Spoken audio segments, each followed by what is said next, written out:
My name is Gabrielle Northern. My clinical case study presentation is on a patient who I saw in clinic this semester who presented with anxiety. Her initials are KR. So KR presented to the clinic alone, alert-oriented, and able to answer all questions appropriately and independently. She is a 39-year-old Black female. She comes in and she states, "I have been really anxious lately." She reports feeling anxious on a regular basis for the past 7 to 8 months. She expresses worry about multiple aspects of her life, including finances, applying for a nursing program, and fear of not being accepted. She describes difficulty focusing at work, irritability, and insomnia.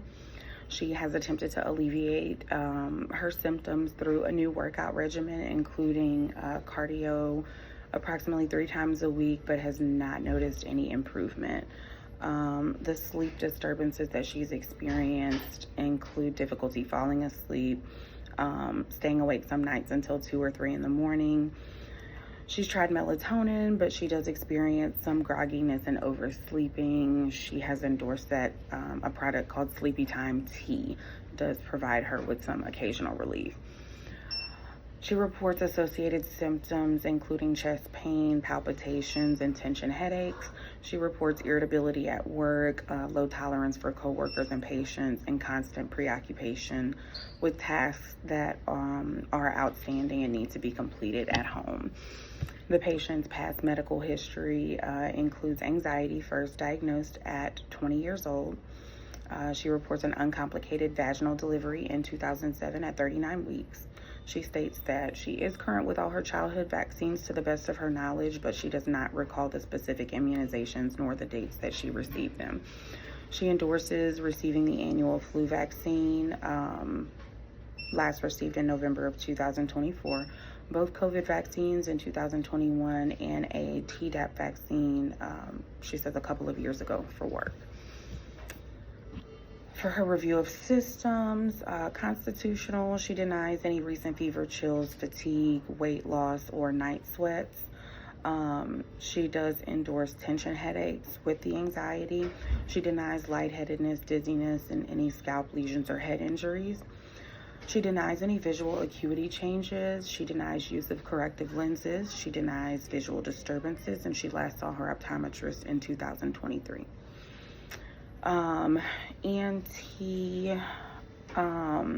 She denies any dizziness, vertigo, tinnitus, ear drainage, or hearing changes. She does not wear any hearing aids. She denies nosebleeds, congestion, sinus pressure, pain, or difficulty breathing. She denies sore throat and hoarseness. She denies use of dentures or other oral issues such as bleeding gums or oral lesions. She last had a dental checkup in January of 2025. She denies any lumps, masses, nodules, or swelling to her neck area. She endorses periodic chest pain and palpitations with episodes of anxiety. She does deny dyspnea, orthopnea, and any edema. Respiratory-wise, she denies dyspnea, cough, hemoptysis, wheezing, or snoring. She does not use a CPAP or any respiratory device. GI, she denies experiencing any abdominal pain, nausea, vomiting, acid reflux, diarrhea, constipation, hemorrhoids, rectal bleeding, dark stools, oily or chalky stools. She denies any urinary burning, frequency, urgency, pain, hematuria, incontinence, or a history of kidney stones or UTIs. Her musculoskeletal system, she denies any weakness, muscle pain, joint pain, neck pain, back pain, difficulty with mobility, and she denies the use of any mobility aids. She denies any skin rashes or lesions. Neurologically, she denies any changes with speech, taste, or smell. She denies numbness, tingling, paralysis, tremors, dizziness, syncopal episodes, or issues with memory, orientation, or judgment. And finally, she denies any feelings of sadness or decreased pleasure in doing things she normally enjoys. She denies suicidal thoughts or ideation, but she does endorse anxiety. Her physical exam is as follows. Her heart rate was 98. Blood pressure 126/75, respiratory rate of 20, temperature was 98.7, pulse ox 99%. Her height is 5'1", she is 158 pounds with a BMI of 29.9, and she does not endorse any pain today, rating her pain 0 out of 10.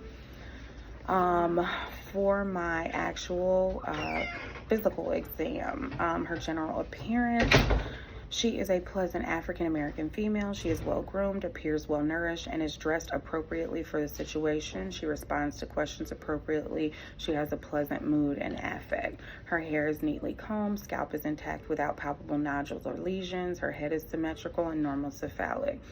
Her conjunctiva and sclera are clear. Pupils are equal, round, reactive to light, and accommodating. Her optic disc and vessels are visible on the fundoscopic exam without evidence of hemorrhage, cotton wool bodies, or exudates. The patient's hearing is grossly intact bilaterally to whispered voice. Her bilateral tympanic membranes are translucent and pearl gray without bulging. The cone of light is present bilaterally. The bilateral auricles are symmetric. There are no foreign bodies or drainage visualized. Bilateral nares are patent and free from visible lesions. The mucosa are pink and intact without inflammation. The septum is midline. Tongue, lips, gums, and oral mucosa are all pink, moist, and intact. The pharynx mucosa is pink with no lesions or exudate. The trachea is midline. The thyroid is not enlarged or tender. There are no palpable lymph nodes in the neck area. No lesions, no carotid bruits are auscultated. Cardiovascular system, she has a regular rate and rhythm. S1, S2 heart sounds are auscultated. There is no evidence of S3, S4 sounds, rubs, murmurs, or gallops. The PMI is palpable at the 5th intercostal space, mid-clavicular line. Her carotid pulses are 2+. There is no jugular venous dissension visualized. Radial, femoral, dorsalis, pedis, and posterior tibial pulses are palpated at a 2+, and there is no edema noted. Her lungs are clear to auscultation without adventitious breath sounds. She has a regular respiratory rate and rhythm. No accessory muscle use or retractions are noted. The chest is symmetric and the lungs are resonant to percussion. There is no abdominal pain, tenderness, or rebound tenderness noted on the gastrointestinal exam. There are no hernias or masses palpated. The bowel sounds are audible and active in all 4 quadrants. We did defer the genitourinary physical exam. The musculoskeletal exam, she has a normal and steady gait, no joint or muscle pain, deformity, swelling, no decreased range of motion or weakness noted. Strength is 5 of 5 against resistance. The spine is midline with no curvature noted. Her integumentary assessment, her skin was warm with good skin turgor, no rashes, lesions, bruising, or scars were noted. Neurologically, she is alert and oriented to person, place, time, and situation. Cranial nerves 2 through 12 are intact. She has an appropriate sensation to pain and touch. Deep tendon reflexes are 2+ in all extremities. Psychiatric memory and thought processes are intact. She has a pleasant mood. She was slightly anxious on exam. For her labs, we did order a urine drug screen, a thyroid panel. We also ordered a CBC and CMP, and we ordered an EKG as well. For this patient, when we talk about her primary stressors, she has got a few. So intrapersonal physiological stressor for her is insomnia, which leads to chronic sleep deprivation. This stressor has significantly weakened the patient's flexible line of defense, or the buffer, and it reduces her ability to manage stress. Signs of penetration include insomnia, and as a result, fatigue, poor concentration, and irritability. Next, we've got an interpersonal psychological stressor, which is her perceived pressure to advance academically. She is currently worried about getting into a nursing program. This stressor has penetrated the normal line of defense, which is her usual capacity to cope. Signs of penetration include persistent worry, high internalized expectations, and an increase in anxiety symptoms.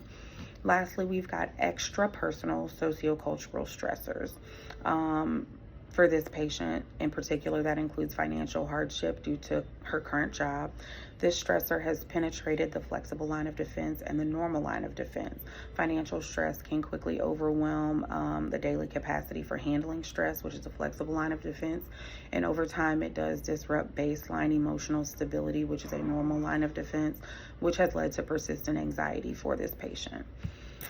Differential diagnoses that were developed include panic disorder, hyperthyroidism, and generalized anxiety disorder. Supporting evidence for panic disorder includes palpitations and physical symptoms of anxiety. Negating evidence includes that there has been no acute sudden onset of intense fear or panic, no reports of impending doom or loss of control, and no history of panic attacks. For hyperthyroidism, supporting evidence includes fatigue, poor concentration, and anxiety. And negating evidence includes a normal TSH on labs, no goiter, no bradycardia. For generalized anxiety disorder, supporting evidence includes persistent worry lasting greater than 6 months, insomnia, fatigue, poor concentration, and muscle tension as evidenced by the patient endorsing tension headaches. And for negating symptoms, we really had none. All symptoms are consistent with a diagnosis of generalized anxiety disorder as defined by the DSM-5. And so our diagnosis for this patient is generalized anxiety disorder. The nurse practitioner interventions, primary interventions include education, stress reduction, and lifestyle counseling, and primary interventions are aimed at preventing the insult before it occurs. Secondary interventions are aimed at early detection and treatment of the insult after it occurs. And for this patient, that would include screening for comorbid conditions and referral to a therapist for cognitive behavioral therapy. A tertiary intervention is after the line of defense has been broken, and the goal is to minimize complications and improve quality of life. In this case, that would be something like an SSRI or a benzodiazepine, as well as cognitive behavioral therapy and routine follow-up. The nurse practitioner competencies that were addressed with this patient include direct clinical practice. APR and level care is demonstrated through advanced refined assessment skills and implementation and evaluation of practice interventions based on integrated knowledge, and that comes from our Hamrick textbook. The next competency is evidence-based practice. Evidence-based practice is defined as the conscientious, explicit, and judicious use of current evidence, research-based evidence when making decisions about the care of individual patients. In this situation, I utilize evidence-based practice in diagnosing and treating the patient. And last, we have collaboration. The ANA's Nursing Social Policy Statement clarifies that collaboration means a true partnership in which there is a valuing of expertise, power, and respect for all members. Collaboration also means recognizing and accepting each participant's sphere of activity and responsibility.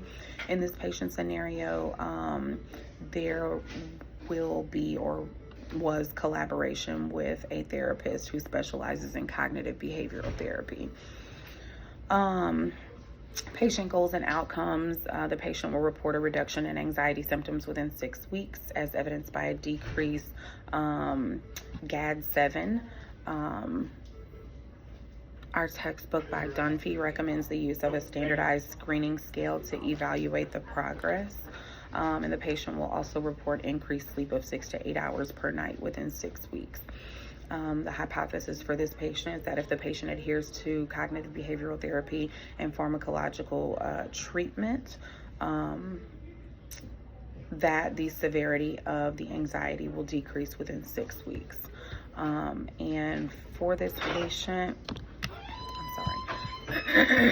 for this patient, the pharmacological treatment included escitalopram 10 milligrams oral daily. For follow-up, we would schedule a 2-week check-in for possible medication side effect monitoring, a 6-week symptom reevaluation using the GAD-7, and if there were no improvement in symptoms within a 6-week time period, would refer the patient to a specialist. That is all. That is my presentation on my patient with anxiety. Thank you for your time.